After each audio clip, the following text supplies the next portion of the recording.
Hey guys, so this is a funny situation. We're trying to get a 2-inch bluestone down low enough to the subfloor that when the 3/4 inch flooring comes in, it's flush and even.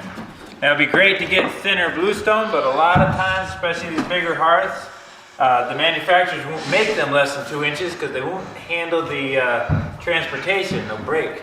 So we end up with 2-inch material, and the way we found to get around that is to cut grooves where the TGIs are. If you have regular floor joists, which a lot of houses don't have anymore, you might be able to get away with notching the floor joist depending on the engineering.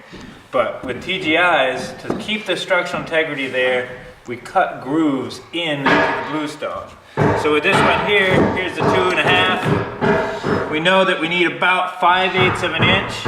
I set the grinder blade at 3/4, so we have an extra 3/8, and I cut a zillion. Pretty dusty yesterday, cutting all these grooves into the piece.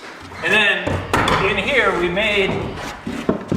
cut out the area. We made these little kind of joists that are screwed into the TGIs to give us some structural support. We actually want to have this thing, when it's all done, we want to have continuous contact between the granite and this weird little sub base we have here. What we don't want is the bridging anywhere with the stone itself. Especially in a wood fireplace, a piece of firewood could drop, and we don't want to have a spot where you could have a cracked unit. So what we're doing here is preparing this sub base. Then we're going to use that magical PL500 landscape adhesive and squeeze this thing in. That's going to be quite a video. Check it out.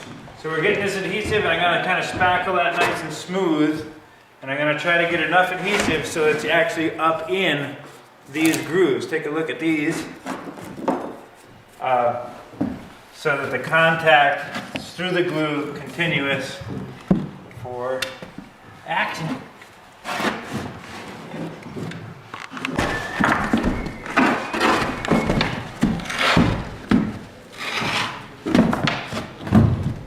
Good enough, since we know we're going.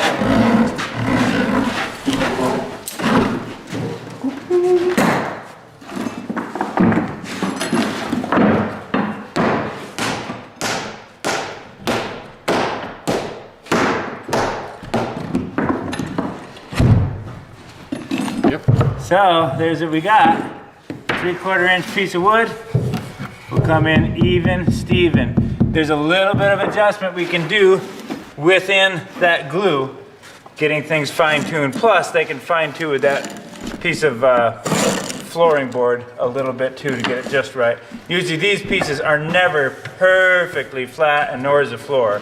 But that's definitely in the zone, and that's our trick for that. If you can access the floor joist from below, it's a lot easier because you can kind of over-carve everything and then wedge it up from below and get it very, very close to perfect.